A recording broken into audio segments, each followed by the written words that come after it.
E aí, pessoal, tudo certo? Vamos começar essa aula aqui com um caso clínico. Um homem de 73 anos, hipertenso, ex-tabagista, dá entrada no pronto-socorro com dor torácica e apresentava exame físico geral e ausculta cardíaca normais. O paciente apresentou esse eletrocardiograma, a gente vai discutir em detalhes nessa aula aqui, mas eu quero que vocês olhem o eletro e respondam a seguinte pergunta. Eletro está normal ou tem um bloqueio de ramo esquerdo com ou sem desvio do eixo cardíaco? Então é disso que a gente vai falar nessa aula, como identificar o bloqueio de ramo esquerdo, etiologia do BRE e outros assuntos relacionados. Tá aí o contato, mandem dúvidas, perguntas, estou sempre à disposição para ajudar vocês a aprenderem eletro e cardiologia de uma forma geral. O intensivo não está afiliado a nenhuma das instituições onde trabalho ou trabalhei. Vamos começar revisando uma parte do eletronormal, que é o complexo QRS. Vai ser importante para a gente entender como que o bloqueio de ramo esquerdo altera essa morfologia normal do QRS. O complexo QRS, ele é formado, vocês lembram, pela despolarização da massa ventricular. E uma das características dele é que ele é muito estreito de forma normal. O QRS normal tem menos que 100 milissegundos. 100 milissegundos. E por que o QRS é tão estreito de forma normal? É por conta do sistema de condução da atividade elétrica dentro do ventrículo. O sistema His-Purkinje dentro do ventrículo, feixe de His, ramo direito e ramo esquerdo, ele é muito eficiente na condução da atividade elétrica. Ele consegue levar a atividade elétrica até os miócitos mais distantes da periferia, lá do final do ventrículo, de forma rápida, de forma eficiente, porque elas são muito boas, as fibras de Purkinje, na condução da atividade elétrica. E por conta disso, as células ventriculares elas se despolarizam quase simultaneamente, de forma sincronizada. Ventrículo direito despolarizado pelo ramo direito e ventrículo esquerdo despolarizado pelo ramo esquerdo. Então, o sistema His-Purkinje rígido, funcionando normalmente, leva a um QRS estreito. Bem, isso é importante entender. Então aqui o exemplo de um eletro normal. Se a gente olhar esse complexo QRS normal aqui, ele tem dois quadradinhos pequenos. Então tem aqui 80 milissegundos, porque na padronização mais comum do ECG, cada milímetro no eixo horizontal representa 40 milissegundos. Como tem dois quadradinhos, esse QRS tem 80 milissegundos, é um QRS normal, menos que 100 milissegundos. Então, o QRS normal tem menos que 100 milissegundos, porque esse sistema de condução da atividade elétrica no ventrículo é simplesmente muito bom, muito rápido em conduzir a atividade elétrica. Tá bem? Porque o ventrículo direito e ventrículo esquerdo são despolarizados simultaneamente. Vamos falar um pouco também da morfologia da despolarização ventricular no eixo horizontal, no plano horizontal. No plano horizontal, as derivações que nós temos são V1 a V6, tá bem? Então tem uma aula separada em que eu explico lá no e-book gratuito do intensivo de ECG. Você pode baixar no link da bio, no link da descrição desse vídeo. Você baixa o e-book gratuito e lá explica as derivações do eletrocardiograma de 12 derivações. Então no plano horizontal a gente tem V1 a V6.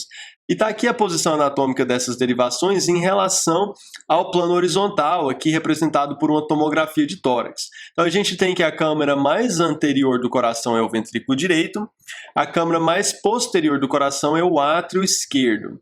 Então, quando a gente pensa na despolarização da massa ventricular, o ventrículo esquerdo tem maior massa. Então, como o ventrículo esquerdo tem maior massa, o vetor combinado de despolarização do ventrículo direito e ventrículo esquerdo tende a ir mais para o ventrículo esquerdo, porque o ventrículo esquerdo tem maior massa. Então, existem dois vetores, a gente pode pensar dessa maneira, dois vetores despolarizando os ventrículos. Um vai para o ventrículo direito, um para o ventrículo esquerdo. Mas a soma desses dois vetores tende a ir mais, a média desses dois vetores tende a ir mais para o ventrículo esquerdo. Por quê? Porque o ventrículo esquerdo tem maior massa. Então, a consequência disso é que o complexo QRS, a despolarização ventricular como um todo, tende a ir em direção a V5 e V6, onde ela é positivo, o QRS é positivo nessas derivações, e tende a se afastar de V1, porque está indo para a parede lateral e se afastando de onde está V1. Então, se a gente olhar um eletro normal, em V1 a gente vai ter um QRS negativo. QRS negativo porque esse vetor de despolarização ventricular vai mais em direção ao ventrículo esquerdo, afastando-se de V1 e indo em direção a V4, V5 e V6. Então isso aqui é normal. E tem também essa despolarização positiva inicialmente em V1, que representa a despolarização do septo interventricular. Então o septo interventricular ele é despolarizado da esquerda para a direita. Então, inicialmente, o começo do QRS tem um vetorzinho positivo, que é a despolarização do septo interventricular da esquerda para a direita em direção a V1, ficando positivo em V1, mas depois o resto do ventrículo esquerdo tem muito mais massa, então fica negativo em V1 e positivo em V4, V5 e V6. Então, olha aqui, só voltando naquele eletro normal, em V6, a gente tem um QRS positivo, porque o ventrículo esquerdo, o vetor em direção ao ventrículo esquerdo, ele é positivo em V6, por conta desse desenho aqui que eu mostrei para vocês. A gente vê o vetor indo em direção a V4, V5 e V6. Vamos aprender agora como que a presença de um bloqueio de ramo esquerdo modifica essa trajetória normal de despolarização da massa ventricular. Então, quando a gente tem um bloqueio de ramo esquerdo, o que acontece é que o estímulo ele despolariza primeiro o ventrículo direito pelo ramo direito rígido. O ramo direito não estando bloqueado, o estímulo vai descer para o ventrículo direito. E só depois de despolarizar o ventrículo direito, esse estímulo vai então para o ventrículo esquerdo. Então, a primeira consequência disso é que o QRS vai ser alargado, porque agora vai demorar mais tempo para despolarizar o ventrículo direito e depois despolarizar o ventrículo esquerdo. Não vai acontecer mais aquela despolarização simultânea, rápida, eficaz dos dois ventrículos ao mesmo tempo. Agora não, agora primeiro despolariza o VD, depois o ventrículo esquerdo. E tem mais, essa condução do ventrículo direito para o ventrículo esquerdo, ela é lenta, ela é célula a célula, ela é devagar, porque vai pelos miócitos, que são células especializadas em contração. Não são as células do sistema His-Purkinje, que são muito rápidas na condução da atividade elétrica. Então, essa condução do VD para o VE, da atividade elétrica, demora, ela é arrastada, ela é demorada, tá bem? E o que causa o bloqueio de ramo esquerdo? São várias as causas, mas a mais comum seria simplesmente uma degeneração senil em paciente, entre as mais comuns, paciente com idade avançada, tem degeneração senil do sistema de condução, e é muito comum o bloqueio de ramo esquerdo também nas mais diversas miocardiopatias, seja isquêmica, não isquêmica, dilatada. Também paciente que tem valvopatia, principalmente o paciente que já teve um trauma cirúrgico, uma troca valvar, fez implante percutâneo de válvula aórtica, por exemplo. Então são diversas as causas, mas basicamente se resumem em degeneração do sistema de condução à medida que a pessoa envelhece, miocardiopatias, as mais diversas, e também o paciente com valvopatias e trauma cirúrgico relacionados principalmente a cirurgias valvares. Essas são as causas mais comuns de bloqueio de ramo esquerdo. Vamos entender agora a morfologia no eletro. A gente já viu que o QRS vai estar alargado na presença de um bloqueio de ramo esquerdo. Por quê mesmo? Porque primeiro vai ter que despolarizar o ventrículo direito pelo ramo direito, depois ir para o ventrículo esquerdo, porque o ramo esquerdo não está funcionando. Então demora a despolarizar toda a massa ventricular. Então o primeiro critério para bloqueio de ramo esquerdo vai ser um QRS maior que 120 milissegundos. O QRS vai estar alargado, maior ou igual a 3 quadradinhos. Maior ou igual a 3 quadradinhos no eletrocardiograma. Esse é o primeiro critério para bloqueio de ramo esquerdo.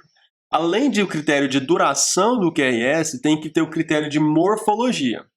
E a gente vai explicar aqui agora o critério de morfologia para o bloqueio de ramo esquerdo. Então, olha aqui. O estímulo vai primeiro para o ventrículo direito. A gente já viu isso. Só porque, ao mesmo tempo que o estímulo está descendo para o ventrículo direito, ele começa a despolarizar o septo interventricular da direita para a esquerda. Essas setas azuis aqui.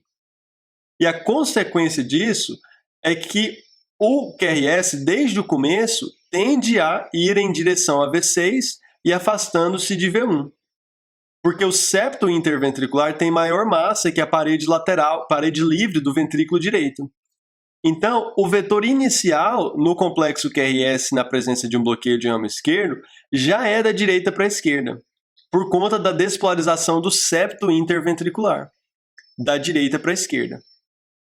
Então, desde o começo, o QRS tende a ser positivo em V6 e negativo em V1.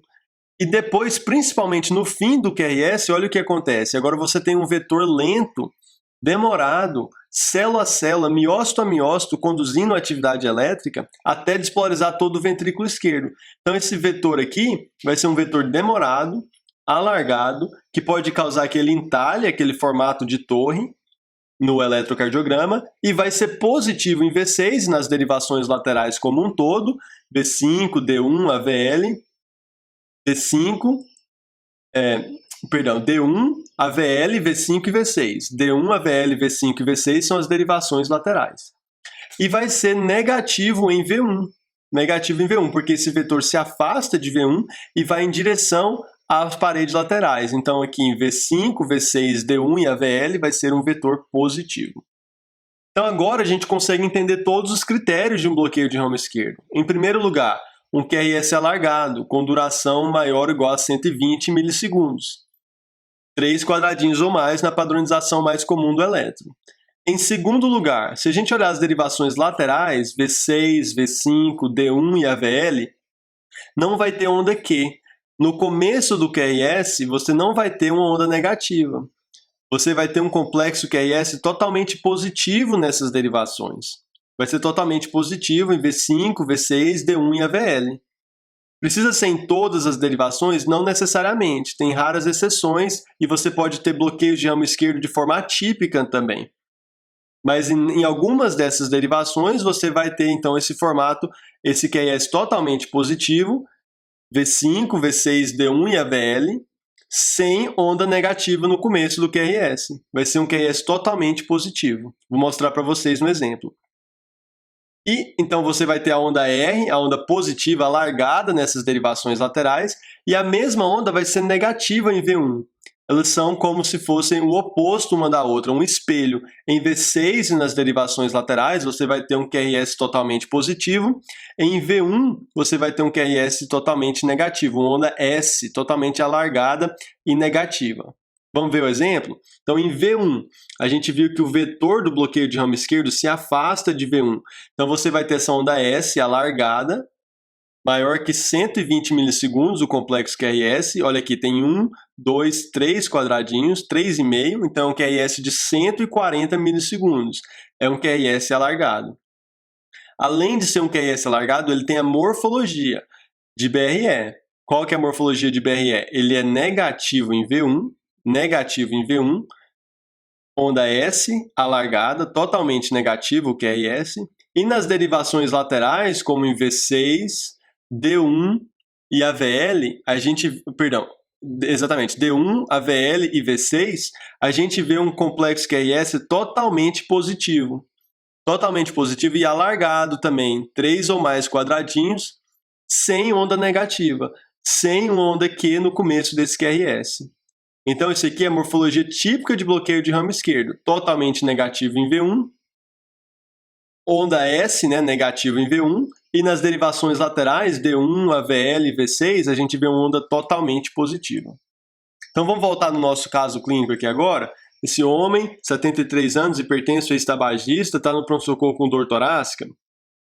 Então, nesse eletro, o que a gente encontrou? A gente viu, em primeiro lugar, um QRS alargado. Se a gente olhar aqui, tem 3 quadradinhos a duração desse complexo QRS. 1, 2, 3. Tem 3 quadradinhos. Então, está alargado o QRS em V1 e está totalmente negativo o complexo QRS ali. Então, além de ter o primeiro critério, que é a duração do QRS maior que 120 milissegundos, preencheu o critério de morfologia. A morfologia é característica de um bloqueio de ramo esquerdo, porque em V1 ele está totalmente negativo. E se a gente olhar em D1 e AVL, que são derivações laterais, em V6 também, a gente encontra um QRS totalmente positivo. Além de alargado, ele é totalmente positivo, sem uma onda Q, sem uma onda negativa nas derivações laterais. Então, para a gente resumir os critérios de bloqueio de ramo esquerdo. QRS alargado, acima de 120 milissegundos, 3 quadradinhos. Em V1, a gente tem uma onda totalmente negativa, onda S alargada, negativa. E que é essa onda negativa aqui, né? Ela é alargada, essa onda S, em V1. E em D1, a VL, V5 e V6, ou nesse caso a gente não tem em V5, mas tem nas outras 3 derivações laterais, a gente tem um complexo QRS alargado. Complexo QRS alargado e totalmente positivo. Totalmente positivo. Essa é a morfologia nas derivações laterais. Uma onda R totalmente positiva, sem onda Q no começo do QRS. Então são esses 2 critérios. QRS alargado e morfologia. E qual que é a morfologia? Negativo em V1, positivo nas derivações laterais, V5, V6, D1 e AVL. Então, para a gente fechar o diagnóstico aqui, esse eletro aqui tem um bloqueio de ramo esquerdo e, de fato, tem um desvio do eixo para a esquerda. Para aprender desvio do eixo, você confere lá o e-book gratuito do Intensivo de ECG, tem aula de eixo lá também, assim como outros critérios introdutórios em eletrocardiografia.